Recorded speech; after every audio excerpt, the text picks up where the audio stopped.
Halo semua, jumpa lagi dengan saya Depri Saipullah.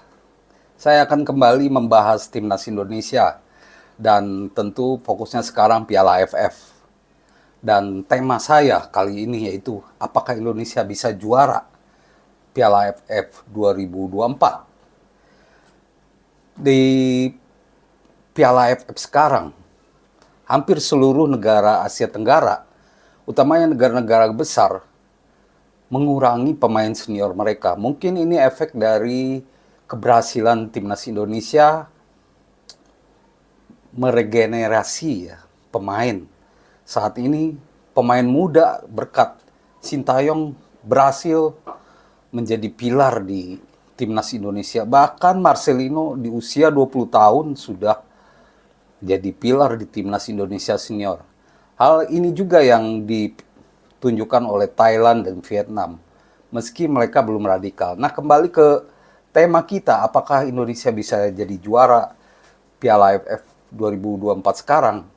Kalau itu dipertanyakan, maka peluang itu pasti terbuka, karena semifinal tanpa mendahului hasil atau pertandingan, menurut saya sudah ada di tangan ya. Kita satu grup dengan Laos, Filipina, Myanmar, Vietnam, dan ya 4 negara itu. Dan kita tahu lawan terberat kita di grup B yaitu pasti Vietnam saja. Nah, kalau bicara juara, apakah pemain yang sekarang ada di skuad pilihan Sintayong cukup mumpuni ya?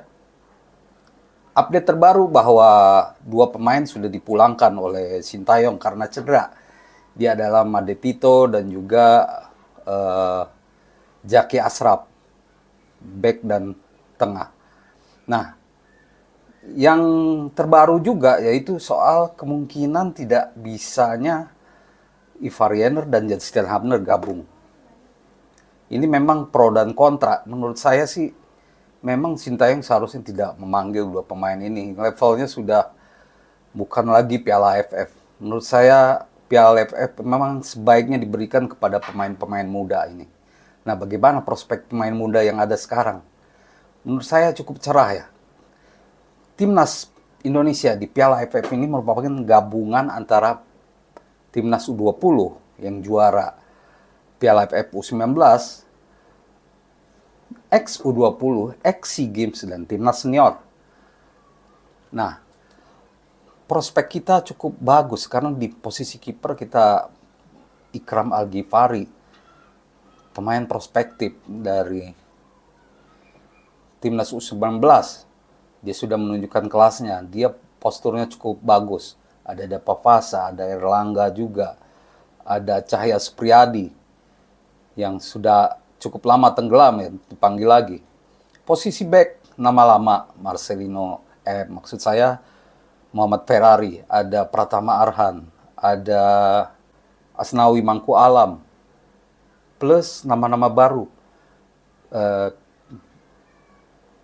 Doni Tri misalkan, Sultan Jaki, dan tentunya Kadek Arel.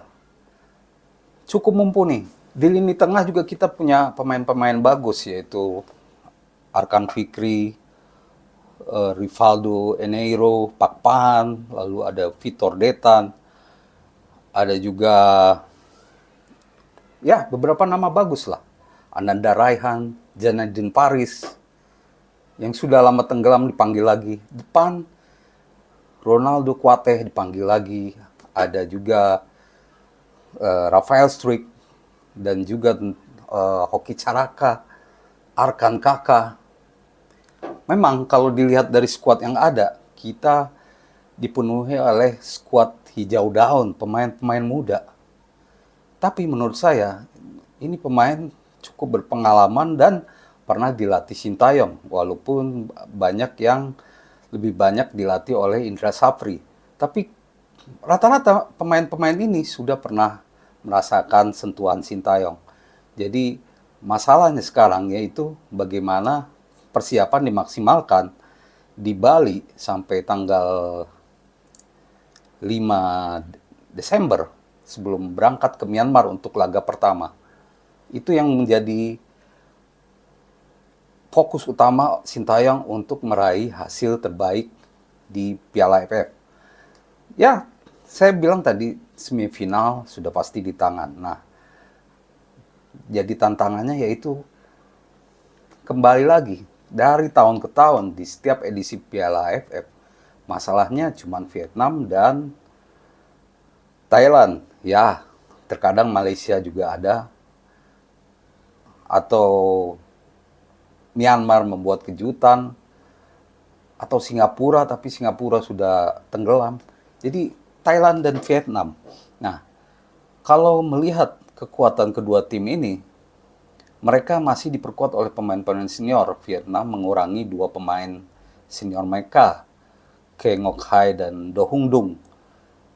Thailand juga cukup banyak. Songkrasin, Chanatip Songkrasin, Teraton Bunmatan, Pala ya, Bongda Pala. Ini pemain-pemain bagus. Kalau menurut saya di Piala AFF, pemain-pemain tadi lah yang berkuasa ya. Teraton Bunmatan yang bagus di Piala AFF 2022 lalu. Selebihnya pemain-pemain baru. Nah, itu artinya kita tidak perlu takut dengan kekuatan Thailand yang sekarang. Bagaimana sekali lagi memaksimalkan skuad yang ada sehingga meraih hasil terbaik. Begitu juga dengan Vietnam, mereka mengurangi 2 pemain senior saja, tapi mereka masih mengandalkan pemain-pemain lama. Nguyen Tin Lin masih ada di lini depan. Itu artinya sudah biasa. Jadi peluang Indonesia untuk meraih gelar juara cukup terbuka. Karena Indonesia sedang percaya diri tegang tinggi. Dan bagi pemain-pemain yang dipanggil sekarang juga, ini merupakan tes bagi mereka. Apakah mereka memang layak untuk gabung juga dengan timnas senior. Kalau bisa juara, pastinya nama-nama yang ada sekarang, pemain-pemain U20 bakal dilirik oleh Sintayong untuk ke timnas senior di putaran 3. Jadi ini jadi tes juga buat mereka nanti di Piala AFF ini. Jadi kesimpulannya, apakah kita bisa juara atau tidak ya? Dengan kekuatan yang ada sekarang, walaupun terlihat pemain-pemain muda, menurut saya ada potensi bagi timnas Indonesia untuk meraih juara. Jadi kuncinya kita tidak takut dengan format baru Piala AFF di mana 2 laga tandang dan 2 laga kandang, di mana kita akan bermarkas di Solo ya, Manahan Solo, tidak masalah. Ada suasana baru. Dan pemain-pemain ini diharapkan siap. Dan ya saya yakin dengan efek dari timnas senior, dengan naiknya ranking timnas Indonesia di FIFA, semuanya berefek bagus. Justru lawan-lawan sekarang yang ketar-ketir. Menurut saya lawan-lawan sekarang memang mengincar Indonesia untuk jadi lawan yang dikalahkan. Cukup ironis karena Indonesia belum pernah jadi juara. Tapi Indonesia paling maju.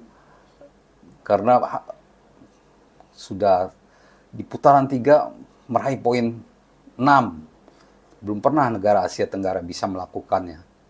Nah, tentu menarik bagaimana starter atau 11 pemain pilihan Sintayong, starter yang akan dipakai Sintayong untuk Piala AFF 2024 nanti. Pastinya ada rotasi dan menarik ya.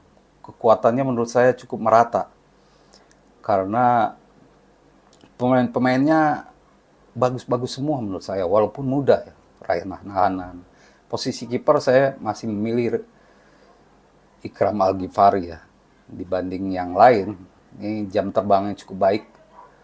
Dan Ikram kemungkinan mengisi posisi starter. Nah, untuk posisi 3 back sejajar karena ya Sintayong 3-4-2-1 ya atau 3-4-3. Yang menurut saya 3 back yang akan mengisinya Kadek Arel pasti. Kadek Arel, Muhammad Ferrari. Nah, yang satu lagi nih, karena tidak ada Justin Hubner, kemungkinan tidak ada. Ya saya pikir Kakang Rudianto bisa mengisi itu, atau ada nama lain, atau Ahmad Maulana, atau Donitri di posisi yang kita lihat saja. Kalau Sultan Jaki masih terlalu muda. Untuk tengah, ini menarik ya. Tengah ini cukup banyak potensinya. Winger kanan tentu Asnawi lah ya, yang kemungkinan menjadi kapten juga. Terus di posisi gelandang ya Kan Fikri. Nah, satu lagi ini, apakah Rivaldo Eneiro akan mendapatkan kesempatan? Karena dia adalah salah satu gelandang bertahan, atau Ananda Raihan yang pernah menjadi juara SEA Games dan pernah juga jadi andalan Sintayong di timnas di Piala AFF U23 lalu ya. Terus di kiri tentu Pratama Arhan ya. Menurut saya ini posisi dia tak tergeser, paling berpengalaman. Nah, Marcelino ini kemungkinan diplot lagi sebagai penyerang lubang atau nomor 10 seperti di timnas senior. Nah, dia akan berada di belakang Rafael Struijk dan kemungkinan strikernya Haki Caraka. Atau bisa juga tergantung pilihannya. Bisa saja Marcelino di tengah dan Ronaldo Kuate menjadi pemain di kanan atau di kiri ya, di lini depan sejajar bersama Rafael Struijk dan Hoki Caraka. Hoki Caraka berpeluang besar menurut saya dibandingkan striker-striker lain. Walaupun dia di senior jarang dipakai, tapi dia selalu mendapatkan kepercayaan. Mungkin karena fisiknya bagus, terus latihannya cukup memadai sehingga disukai oleh Sintayong. Demikian teman-teman, ulasan saya semoga menjadi informasi yang berguna. Terima kasih atas perhatiannya dan salam olahraga.